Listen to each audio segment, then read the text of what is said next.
This is your Dwayne Entertainment Playback.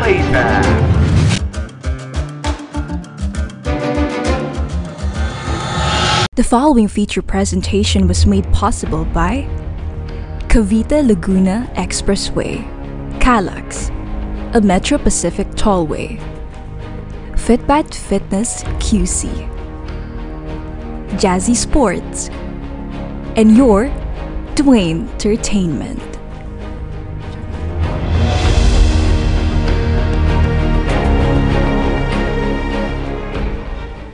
Good day, Dwayne Entertainment, and we are now covering the Philippine National Games Men Road Race. It's a 178.3 kilometers po, ano? At sila po ay tumaak ng mga ilang mga municipalities dito sa Batangas, ano? Including itong Nasugbu, Tuwi, Balayan, Lian, at umikot-ikot lang sila within that particular stretch. Then diniretso nila dito up to Lemery and Agoncillo.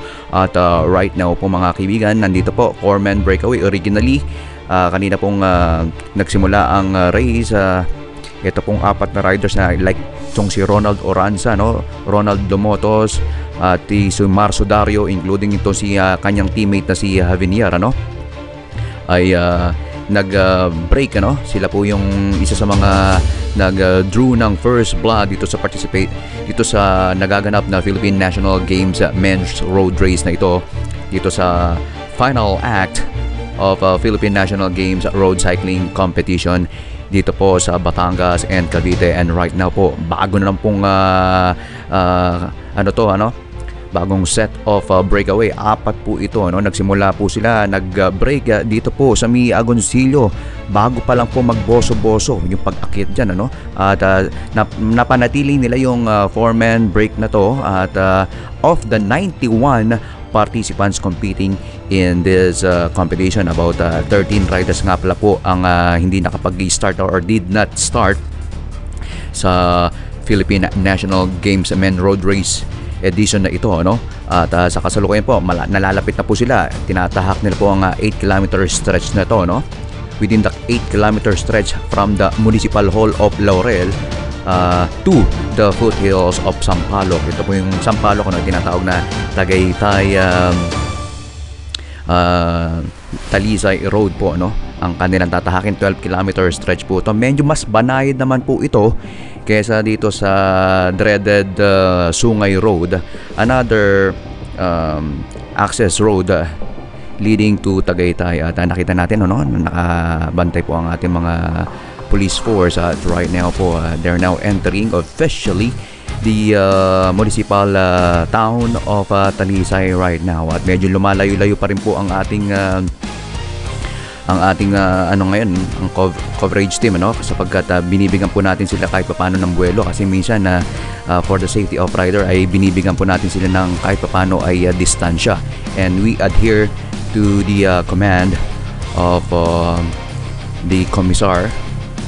And by the way, ladies and gentlemen, after raining from Agoncillo, before ito po ang boso-boso up to this particular municipality, ito po ang Laurel, Batangas, from a 4-man break comprised of Marcelo Felipe, Joshua Pascual, Steve Hora, at si Jeremy Lizardo, ay naging nadagdagan po ng another 3 riders itong nasa break ngayon, with a total of 7 race leaders po mga kaibigan. Sa kasalukuyan, ang nasa harapan po ngayon ng competition nito, outsmarting about 84 riders of that 91 total starters para dito sa Philippine National Games Men's Road Race, 178.3 kilometers.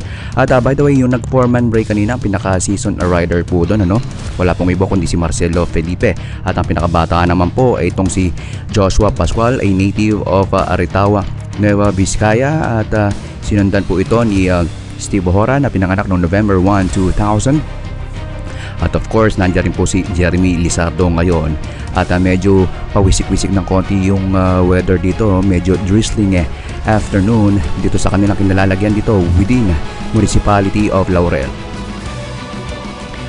Nagtatansyahan na lang po muna itong mga ito habang binabagtas nitong stretch ng Talisay na to. Nasa Talisay na po sila at kitang-kita nyo naman nadaanan na nila yung boundary, ano, at yung welcoming arc ng Talisay. At maya-maya lang po hintayin na natin, ano, at malalaman po natin kung sino po talaga ang maghahari dito at talagang pinakamatikas na akyat papunta po dito sa Tagaytay en route to the finish line here in sa Praying Hands in Caybagal, Cavite, Tagaytay, Philippines po yan.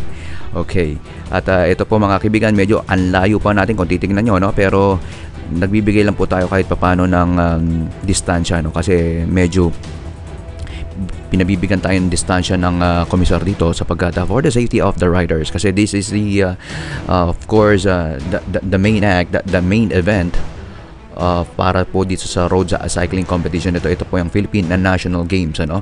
At marami rin po mga nag-compete dito, ano, from different places in the country, no? Like itong City of Iloilo, City of Cavite, Marikina City, nandiyan yung taga Zambales, Quezon City, Olongapo, City of Marikina, at taga Laguna, nandiyan rin po mga taga Sultan Kudarat, Quezon Province, City of Pasig, City of Cebu, Tarlac, nandiyan rin po. At marami pa hong iba, no, taga Nueva Ecija, like itong si even Nueva Vizcaya po mga kaibigan. So nandito po sila sa kabayanan na ng Talisay, Batangas po, no? Isa rin po sa mga historical sites dito sa ano, no? Kasi dito rin po maa-access nyo within Talisay po. Dito nyo po maa-access ang patungo po sa Taal Volcano, sa Taal Volcano Island, ano? And going back to its history ng Talisay, Batangas, so former part of Tanawan, Batangas to, bago na ilipat ang Tanawan, Batangas sa present location ngayon dito. Dati po magkasama ang Tanawan, barrio lang po itong Talisay, ano? Pero itong Talisay po naging annex to Taal, kaya naging part dito siya within Taal municipality, ano? Within this particular area, no? At because in 18th century, no, yung malakas na pagsabog, no, talaga na-dislocate itong mga ibang mangilang-ilang mga sitios at pueblos dito sa within this area, no. At ito na po mga kaibigan, umaakit na po sila at kitang-kita nyo sa likod ng binintiang malaki, part of the volcano island. About 47 volcanoes ang nandito, no? At ito inaakit na nila, biglang akyat po itong kanilang tinatahak ngayon, miski itong jeep medyo nagdadalawang isip na ito, parang umaatras pa nga, oh. Napapahinto sa biglang tarik at biglang sa steepness itong kinakanan nila ngayon. Ito, kitang-kita niyo po si Steve Hora mga kaibigan, the 23-year-old Philippine Navy Standard Insurance rider, and at the same time representing a municipality at now competing in this road race. Siya po ay pinanganak noong November 1, 2000, ano, 23 years old to. Former under 23, pero pag nagkaroon po ng mga ibang mga big races ay certified pro elite na ito pong si Steve Hora from San Manuel po mga kaibigan, mga kababayan to ni Aidan James Mendoza, si John Ray Bucat, sila Marco Lumanaga, at mga kaibigan, pinipilit pinalalapit nitong si Joshua Pascual at ni Marcelo Felipe ang kanilang mga sarili dito sa short leave break na to, solo short leave break na si Steve Hora right now. Holding the reins right now is Joshua Pascual, 5'10" po mga kaibigan ang ano nito, no, ang kanyang height, at pilit na binubuntutan kasalukuyan nitong si Marcelo Felipe, a seasoned rider, first started in 7-Eleven in 2013, became pro in 2013 in the same year. At eto, medyo nawawala-wala po, medyo nakatingala po yung camera natin dito sapagkat hindi po natin na-isentro ang during before the start of this race. At eto, medyo nag-i-slow mo sila at pinipilit pa rin ni Joshua Pascual na humiwalay dito sa dalawang riders on his heels. Last 15 kilometers po ito mga kaibigan. At tingnan na po natin, medyo nahuhuli itong si Jeremy Lizardo, the LBC Ronda Pilipinas, of course, best rookie and best young rider, at humahabol din po dito kay Steve Hora. By the way, ito si Steve Hora, no? Siya po ang defending champion ng dinagyang criterium last year po, at siya po ang nag-champion, ano? At sinundan lang po ni John Paul Morales. Ito, tatlo. Nakahiwalay si Jeremy Lizardo, still coping with this three marquee riders from different cycling team. By the way, itong si Joshua Pascual, no? He represents the Philippine National Cycling Team, while itong si Marcelo Felipe at itong si Steve Hora, they represent their respective municipality. Lumilingap-lingap po mga kaibigan itong si Joshua Pascual. Talagang hindi niya mapalayo at nagtataka na siya. At itong si Marcelo Felipe bridging the gap at this juncture, habang nakasunod lang tong si Steve Hora, no? Itong si Steve Hora, by the way, siya po ay naging national criterium silver medalist in 2020. Ito pong si Steve Hora from San Manuel, ano? Ito pong kasama sa 3-man break at the moment. At nandito po tayo past 15 kilometers at umiikot-ikot po ang camera para makita nyo naman po ang samot saring mga picturesque environs within this particular route. At nawala na po si Jeremy Lizardo, no? By the way, itong si Jeremy Lizardo, no, started collaborating with the Philippine Navy Standard Insurance in 2016. Siya po ay nireto, no, ni Sir Leo Galido kay Sir Reinhard Gorantes na taga Iloilo rin. At nakapasok na nga sa Philippine Navy Standard Insurance in 2022. By the way, itong nasa harapan nyo ngayon, itong umahabol sa tatlo, no, itong si Jeremy Lizardo, siya po ang LBC Ronda Pilipinas 2022 Under-23 Champion and Rookie of the Year Champion. At nagtapos sa Ronda Pilipinas last edition ng 4th overall. At dito po sa National Championship Road Race na ginanap po noong June 2023 ay pang-apat po siya mga kaibigan. At sinundan ito ng Tour de Vizcaya Stage 3 winner. At pang-apat po siya sa general classification doon.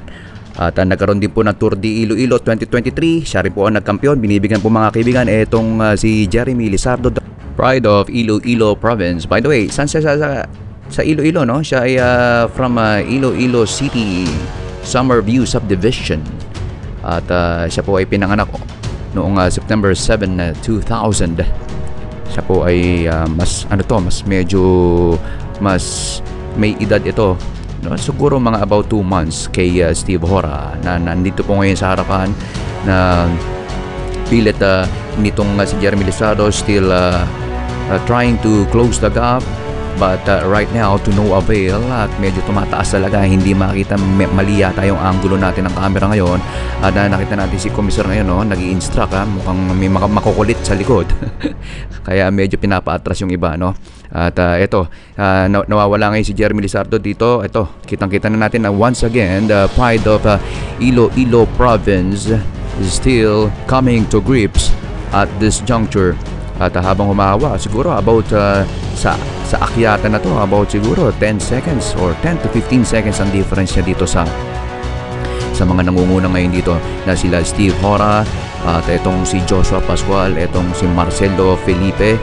By the way, itong si Marcelo Felipe, no, nagsimula rin to as a pro cyclist in 2013. At medyo nakikita na natin, no, medyo napapagal na ng konti itong San Manuel Pride na si Steve Hora. At kitang-kita po natin, siya po rin ang for your information, the National Road or National Criterium Champion or Silver Medalist rather. Silver Medalist, pangalawa po ito kay Dominic Perez of Go for Gold in 2020 nung naganap na Criterium Race, National Road or National Criterium 2020 in Clark, Pampanga, no? Iyon yung mga panahon na when the government relaxes its quarantine protocols.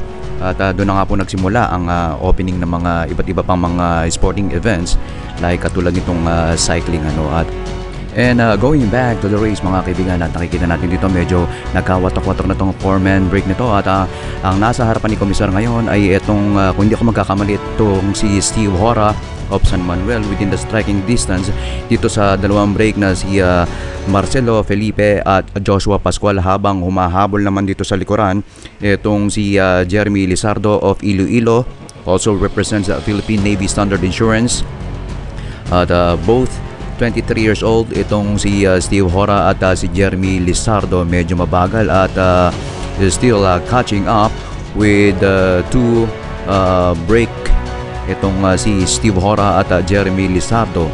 Si Jeremy Lizardo at Steve Hora, both from the Philippine Navy Standard Insurance, and both 23 years old. At medyo lumalayo na naman yung dalawang nangunguna ngayon na si Joshua Pascual at itong si seasoned rider at 7-Eleven veteran cyclist na si Marcelo Felipe. Medyo wanting itong dalawa to, they want to still a march on the two riders in front at while catching up dito sa twisting and winding road na ito dito sa Sampaloc, also known as Tagaytay Talisay Road.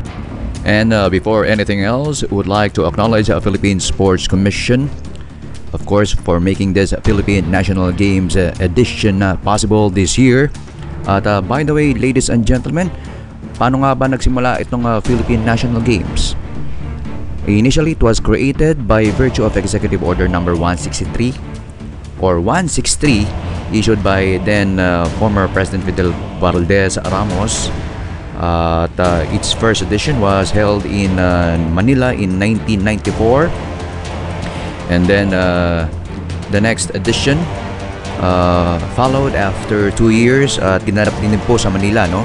At ang pangatlong edition po ay ginanap naman in 1997 dito sa Cebu City.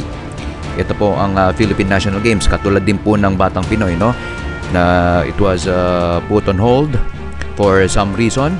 At ito po ay nahinto in 1998 after the Cebu City edition, ano? In 1997. At ito po ay nanumbalik lamang in 2011. At going back to our acknowledgements, ano? Binabati rin po natin itong si Congressman Eric Buhain of the 1st District of Batangas, who is also the Secretary General of National Sports Association. Our Dwayne Entertainment partners, Cavite Laguna Expressway, Calax, a Metro Pacific Tollway, Fitpad Fitness, Malaus Inn, and Jazzy Sports. Still, ito pong nasa harapan natin ngayon, still taking the reins at the moment, at this stage, ito po ay si Marcelo Felipe and Joshua Pascual. Si Marcelo Felipe, mga kaibigan, 33 years old, while itong si Joshua Pascual ay 22 years old. Ito po ay mga si Joshua Pascual po ay miyembro po ng Philippine National Cycling Team at who is also representing the same team right now. At itong si Marcelo Felipe naman po ay representing Nueva Ecija, at yung nasa likod po nila na si Steve Hora, who represent Cavite this time, hindi po yung San Manuel. At ito naman pong si Jeremy Lizardo, itong Iloilo Province. At nakikita nyo na ito, pumapasok na sila. Is still in Sampaloc Road, Barangay Sampaloc in Talisay, Batangas. At titingnan po natin mga development maya-maya, no? Dire-diretso lang ito. Is still scaling this 12-kilometer stretch na Sampaloc mula po dito sa baba kanina, no? Pinamulan na nitong 4-man break hanggang sa nagkawatak-watak na. Ito na nga po yung sinasabi natin na magkakalaman na, no? Pero itong dalawang si Joshua Pascual at si Marcelo Felipe ay talagang nag-aamuyan pa rin. At hanggang ngayon naman po ay kilala rin po itong dalawang to, no? Na climber, no? Itong si Joshua Pascual, itong si Marcelo Felipe naman po ay sprint to, pero may climb din po to, no? At of course, ang specialty din po ni Marcelo Felipe ay for your information ay ang pagiging individual rider or pagiging GC rider, ano? Itong si Marcelo Felipe na marami na napatunayan in the past at nagsimula ito sa V-Mobile for your information, bago po siya napunta sa 7-Eleven in 2013.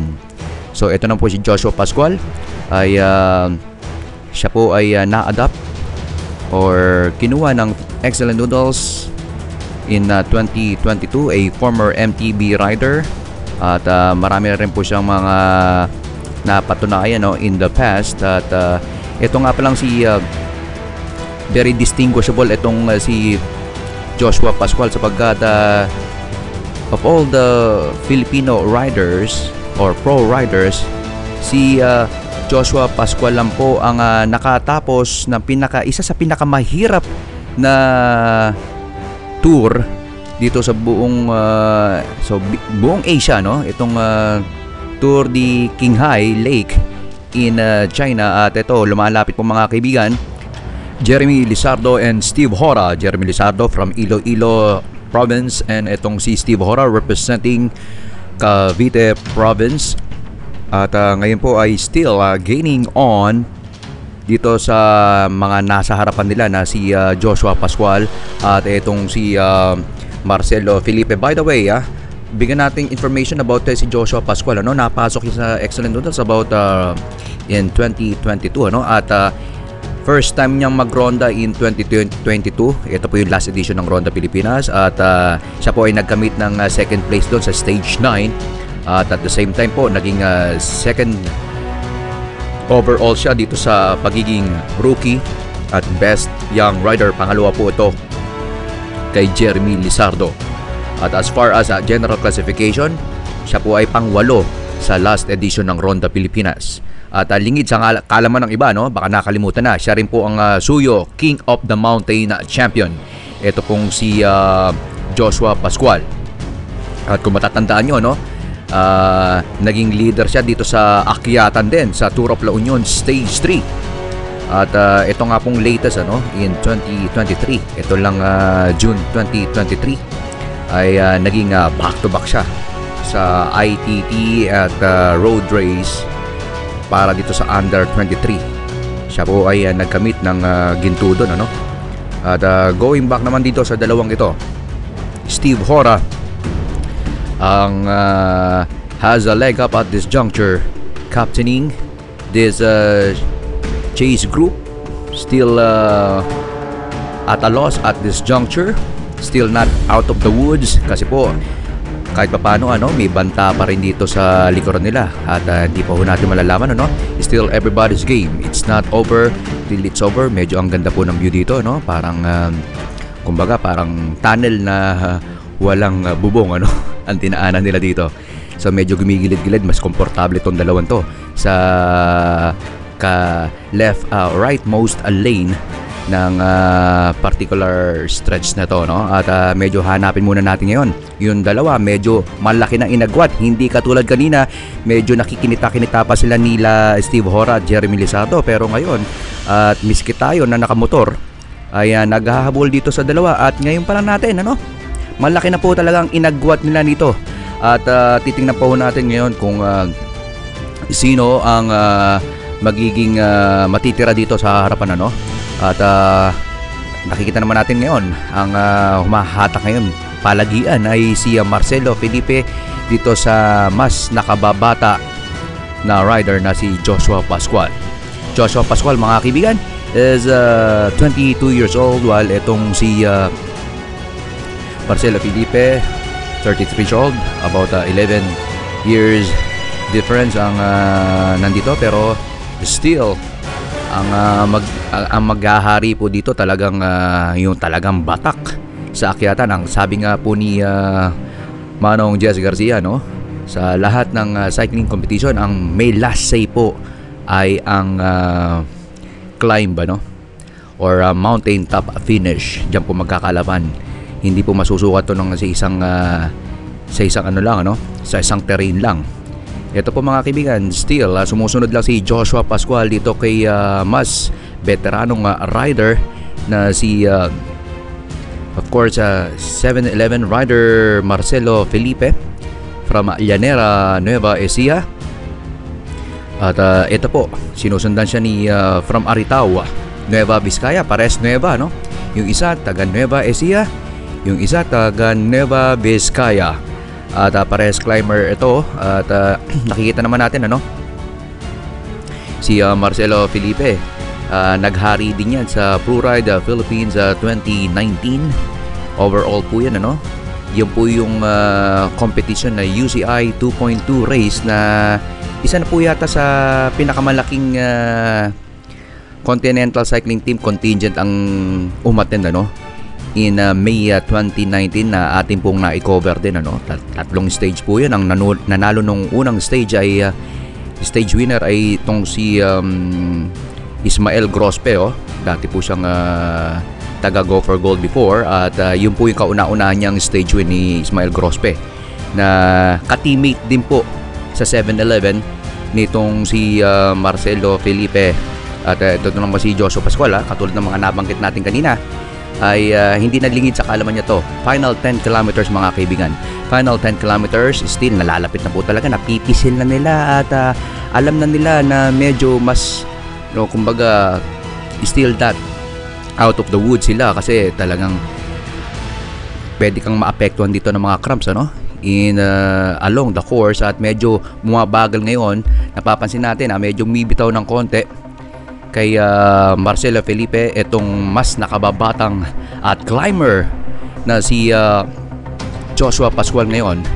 Medyo sinisipon na si Joshua Pascual sa kakahabol dito kay Marcelo Felipe na ngayon ay talagang umaangat na ng umaangat at of course napapahaba niya at widening the gap at this juncture at tuloy-tuloy lang to si Felipe at medyo naramdaman na niya na wala nang kumakaluskos sa kanyang likuran ngayon at medyo hinahangin-hangin ka mas lalo pang ginanahan yata si Marcelo Felipe ngayon habang tinatahak niya itong kahabaan ng Sampaloc Road na to na medyo mas banayad naman ito kesa dito sa Sungay Road na talagang kinatatakutang akyatan dito along ditong tatlong bungo Yan din yung saka Repal, yan yung mga kinatatakutang akyatin dito papunta sa Tagaytay Those access roads leading to Tagaytay City, Philippines. Marcelo Felipe on his own mga kaibigan, all by his lonesome,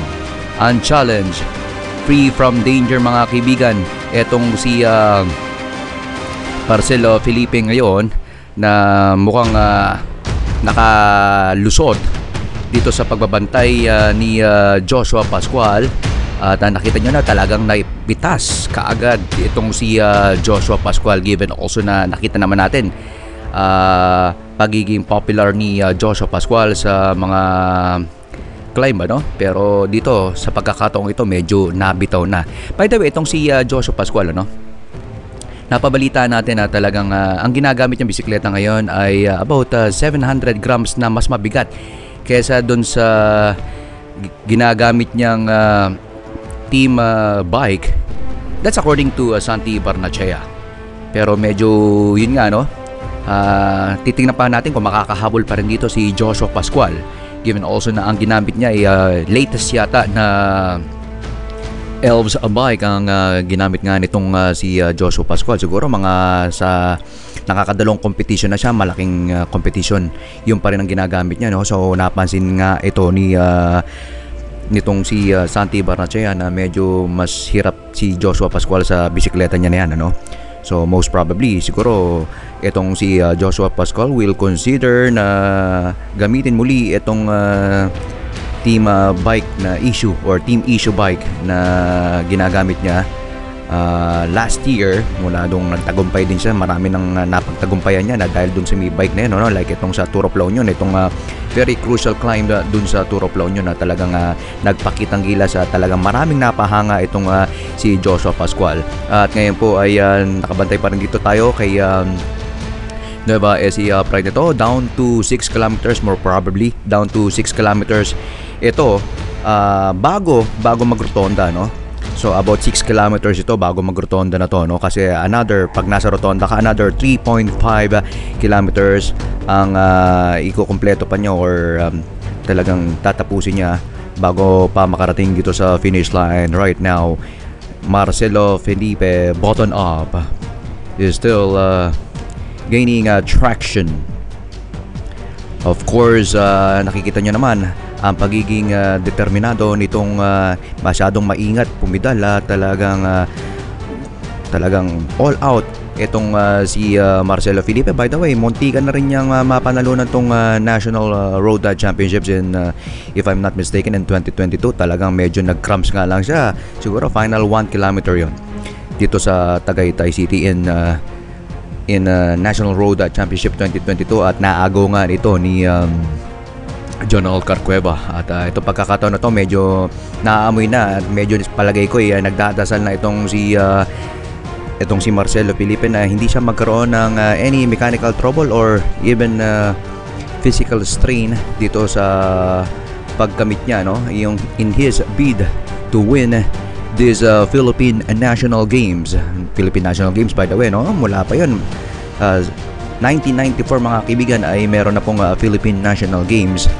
At ngayon pong taon na to ay pinagsabay po ng Philippine Sports Commission ng staging ng dalawang pinakamalaking sporting events dito sa Pilipinas. Ito nga po ang Batang Pinoy at Philippine National Games. About a total of 18,000 athletes po ang sumali sa combined po yan Philippine National Games at Batang Pinoy. About 4,000 athletes dito sa Philippine National Games at 14,000 athletes naman dito sa Batang Pinoy para po sa 25 sports naman yan, hindi lang po cycling yan. Okay?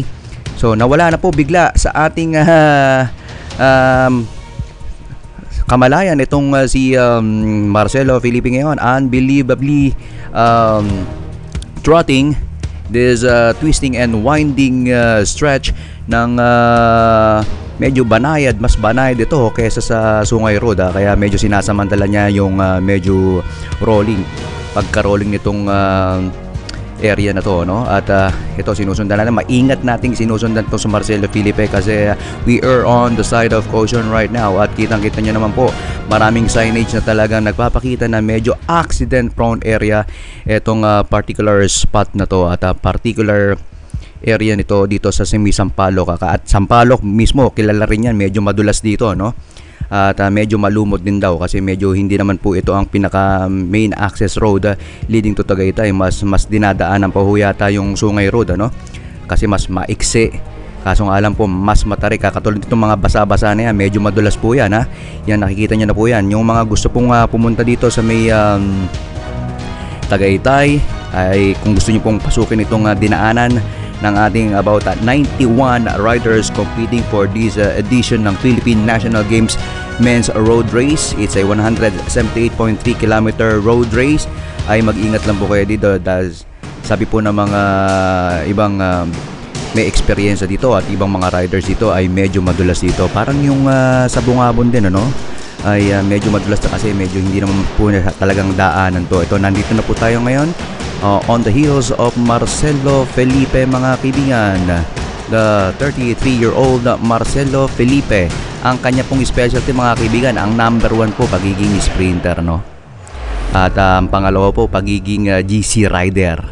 At ang pangatlo po, mga kaibigan, ay pagiging climber. At concerning sa one-day race, hindi po niya specialty yan, no? At of course, ito naman si Marcelo Felipe, no? Marami na rin napatunayan to in the past. At in 2022 sa Tour of Thailand, siya po ay naging best ASEAN rider. At months later, sumali po siya sa Tour of Taiwan, ano? At naging combative rider siya, if I'm not mistaken, in the same year in 2022 dito sa Taiwan, ano? Ito po si Marcelo Felipe, mga kaibigan,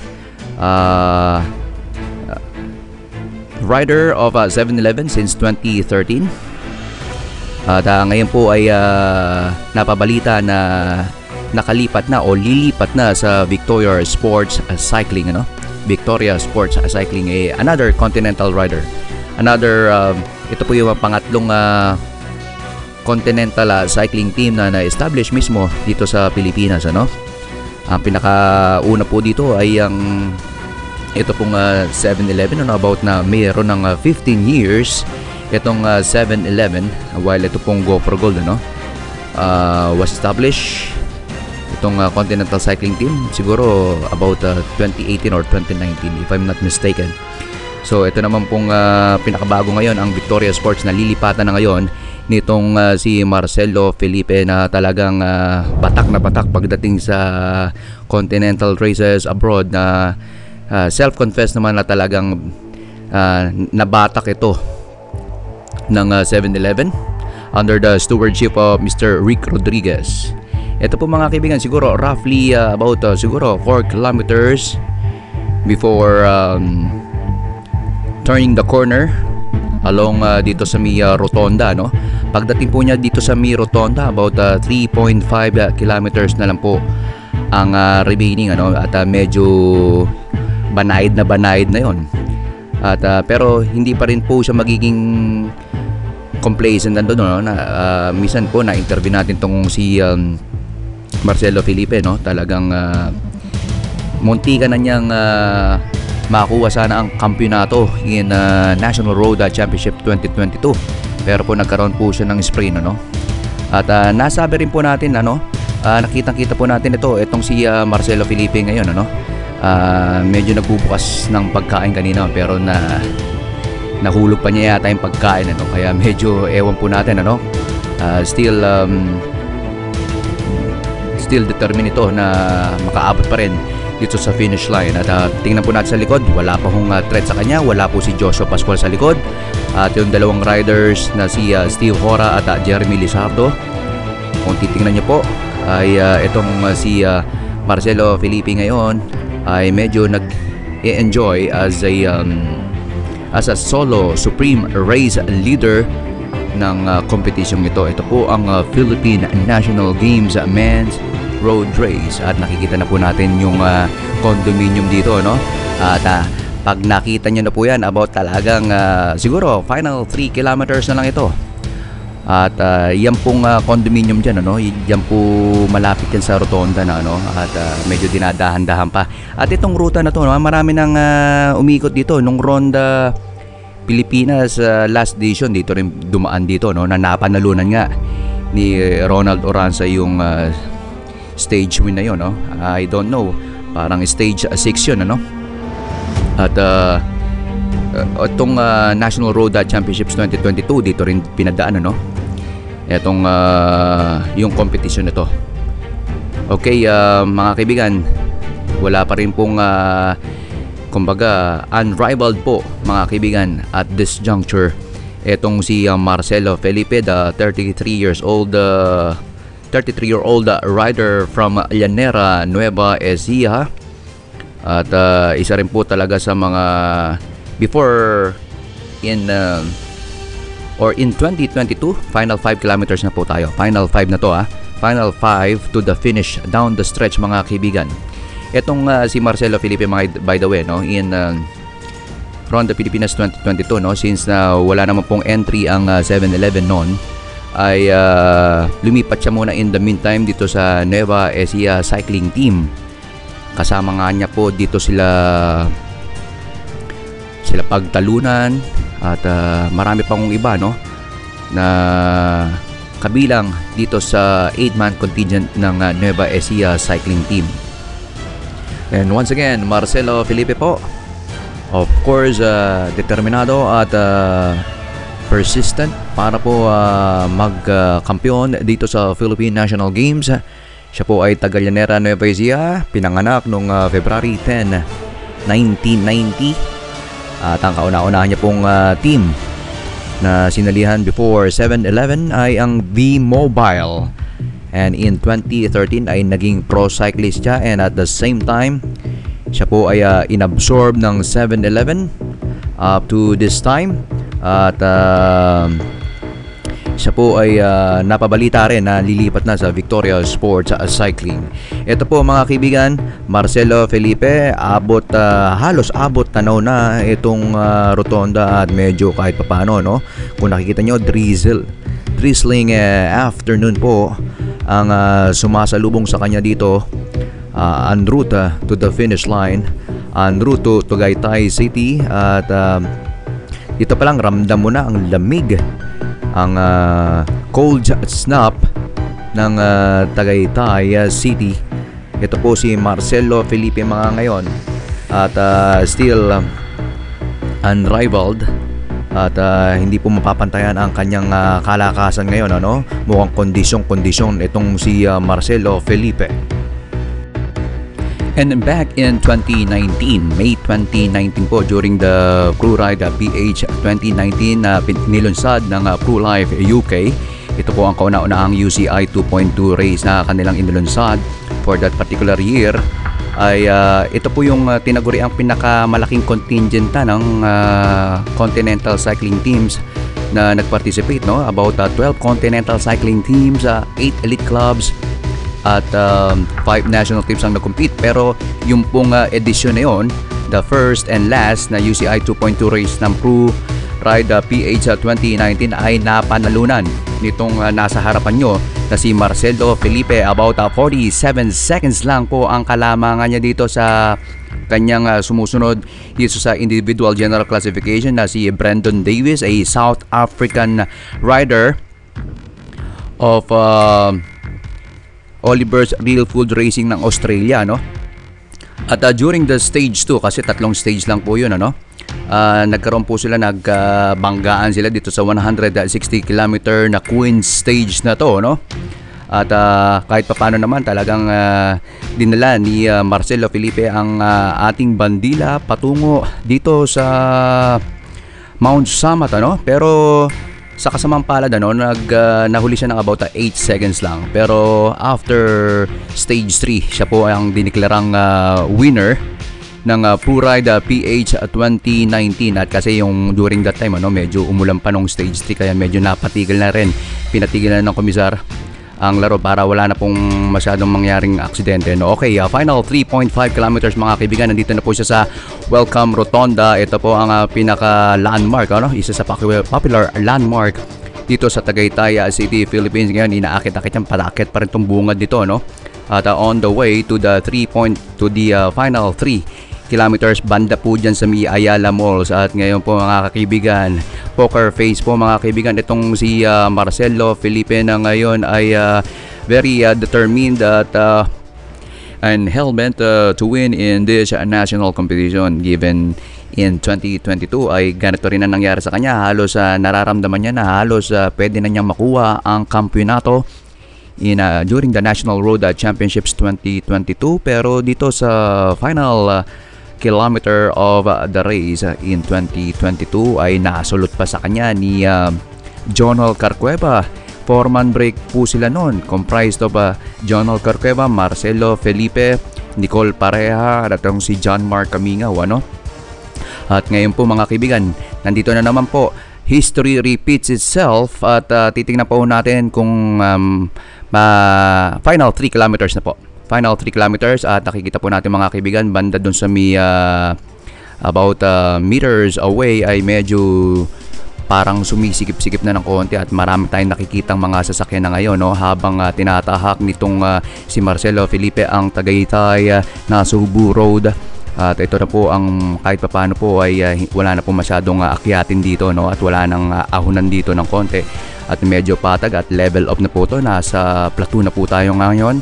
At itong si Marcelo Felipe mga kaibigan ay kahit papano po ay nalalasap na ang kampyonato. At given also in 2022, no, pumangalawa lang siya overall dito kay Jonal Carcueva. Siya po ay first runner-up overall ng National Road Championships.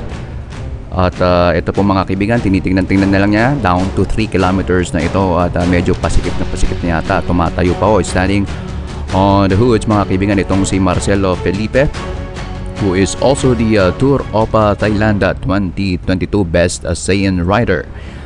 By the way mga kaibigan, inuulit ko, no? Nagsimula itong si Marcelo Felipe sa V-Mobile Cycling Team at in 2013 po ay siya po ay na-adapt nitong 7-Eleven by Road Bike Philippines at the same time po naging pro cyclist na siya in 2013 up to now po. At sa ngayon po mga kaibigan ay nandito na siya, down to 3 to, medyo sumisikip na talaga at kumakampas-kampas itong si komisar, no? Nire-redirect itong mga sakaling mga sumusunod sa kanya, no? Na Okay, still the games remains in the balance at this juncture, no? Medyo kahit paano po baka makahabol yung mga nasa likod nito pag ganito po yung bagal lang traffic dito, malaking advantage to, no? Para sa mga sumusunod. Pero itong si Marcelo Felipe, of course, still delving into this traffic situation. Titingnan niya po kung paano siya makakalusot dito, at nandito po kami sa gitna ngayon para pong hinati ni Moses ngayon ang kakalsadahan dito. Dumadaan po kami sa gitna ng dalawang lane, na isang papunta sa rotonda at isang papunta sa finish line, at kahit paano po ay medyo lumuluwag-luwag nga. And it's a good riddance on the part of this solo supreme race leader right now. Ito, nalalapit mo mga kaibigan, down to 3 kilometers ito, at very exciting and thrilling. At nakikita nyo naman po kahit paano ay na-manage po na malagpasan, ma-evade nitong si Marcelo Felipe ang katarpikan dito sa Tagaytay City ngayon. At ito na po mga kaibigan, dire-diretso na siya, at malapit na po siya dito sa kanto ng Mahogany Avenue at Tagaytay na Cebu Road. Pero hindi naman po siya papasok dito sa Mahogany Avenue, no? Dahil po diretso lang po siya dito sa Tagaytay na Cebu Road. At ito na po mga kaibigan na sinasabi ko, nasa intersection siya, meaning ito po ay nalalapit na about final 2 kilometers na to mga kaibigan. At ito na po yung sinasabi niya, no? At palagay ko medyo nagdadasal-dasal na rin itong si Marcelo Felipe ngayon na wag siyang magkaroon ng any mechanical problem or any cramps dito sa pagkakataong ito, given also that in 2022 nung na-interview natin siya, no, dito siya kahit papaano ay nakaramdam ng kahit pagal at pagod, at the same time nag-sprain. At yun nga, kahit papaano dito banda lumamang itong si Jonald Carcueva, no? Final 700 meters yung, kung matatandaan ko, na talagang sumirit itong si Jonald Carcueva dito, na talagang nabigla itong mga nasa breakaway, no? Tatlo yung naiwan doon, na si ito si Marcelo Felipe, si Nicole Pareja, at itong si John Mark Camingo. Ngayon tinitingnan natin, mukhang kuwang-kuwa na ni Marcelo Felipe, at wala naman siya siguro nararamdaman ngayon. And now, making a beeline for the line, ladies and gentlemen, this is Marcelo Felipe, the veteran rider of the 7-Eleven by Road Bike Philippines, na ngayon po ay naaamoy-amoy na niya ang kanyang katagumpayan dito. 2 years in the making mga kaibigan ang hinintay ni John or ni Marcelo Felipe dito, just to win or about to win this national sporting event, the Philippine and National Games mga kaibigan. Marcelo Felipe, the 33-year-old rider from Llanera, Nueva Ecija, a former V-Mobile rider, and now 7-Eleven by Road Bike Philippines marquee rider. Ito po si Marcelo Felipe ngayon, na tinagurian ding competitive rider in 2022 dito sa Taiwan. Ngayon po ay tumatayo-tayo na about roughly 500 meters to the finish mga kaibigan, or down to 500 meters to the finish ngayon. Yumuyo ko, at talagang pilit na pinapaabot na lang sa finish line in good condition mga kaibigan. And still Marcelo Felipe defies his competitors and will ultimately win solo this Philippine National Games edition. Ito po ang Philippine National Games Men's Elite 2023 na ginanap dito sa Batangas and Cavite, Philippines. At the conclusion of the Philippine National Games men's road race, Marcelo Felipe clocked 4 hours, 26 minutes, and 45.5 seconds. Trailing and logging behind Marcelo Felipe by 2 minutes are Joshua Pascual and Jeremy Lizardo, who have a difference of 0.2 seconds.